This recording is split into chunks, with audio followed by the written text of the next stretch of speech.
Assis. La séance passée, nous avons parlé d'un comportement. Et au cours de cette séance, on a dit que dans ton village, la plupart des enfants défèquent sur les tas d'ordures.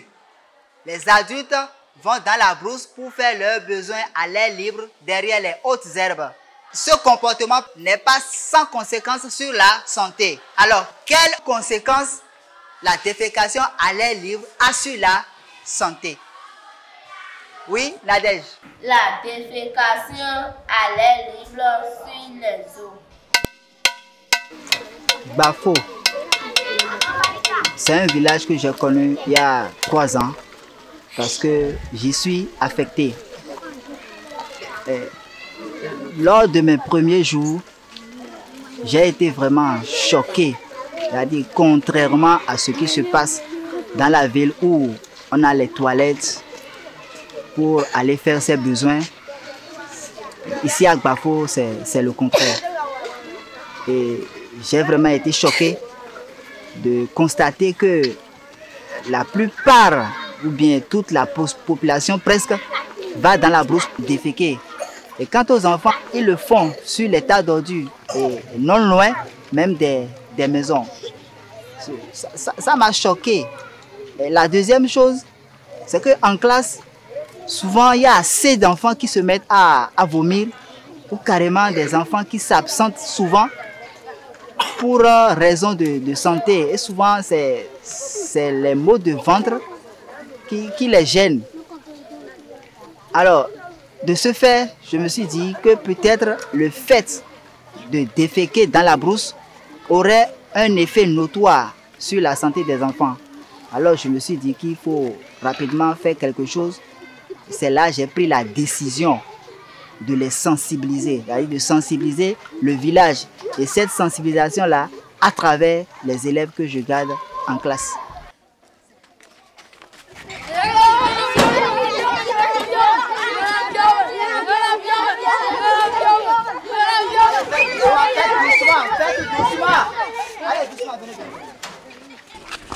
Ça a informé les rangs. On se met à rang, rapidement. Heureusement que l'école dispose des latrines et chaque soir à la sortie des classes, nous assistons à cette scène des enfants. Chacun veut profiter de ces latrines-là et faire ses besoins avant d'aller à la maison pour ne pas avoir à le faire sur les tas d'ordures. Et d'ailleurs, moi-même, là où j'ai loué, il n'y a pas de latrine. Donc, je fais comme les enfants avant d'aller à la maison pour ne pas aller en brousse.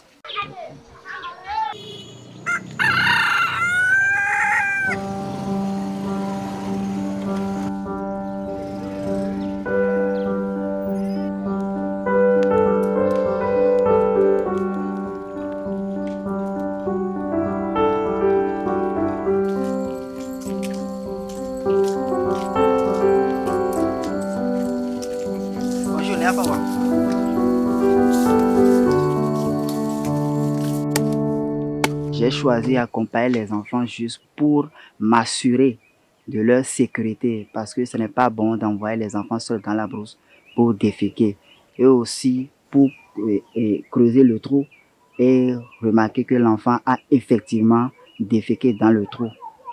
Et tout à l'heure, lorsque l'enfant va finir, je vais refermer le trou tout simplement pour éviter la pollution du fleuve.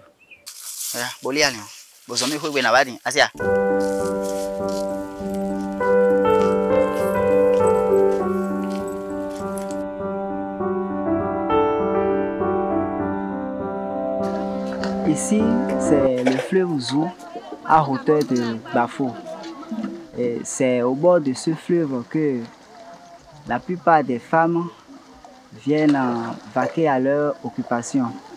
Il y a des femmes qui font la lessive, d'autres font la vaisselle et encore d'autres qui font la transformation des noix de palme. Et l'eau de ce même fleuve abreuve la plus grande partie de la population.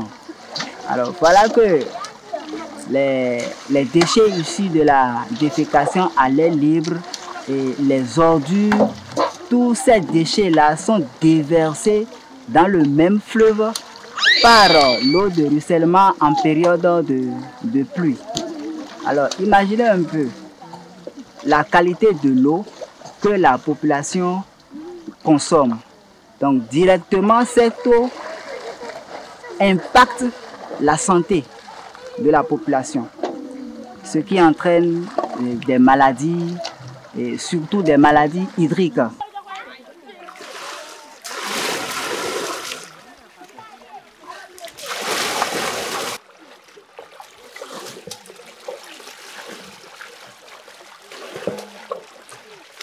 Alors, dans cette condition, il est urgent de mener des actions d'assainissement en réalisant d'abord les latrines publiques afin d'éviter la défécation à l'air libre. Et aussi, on constate que ces femmes-là n'ont pas accès à l'eau potable.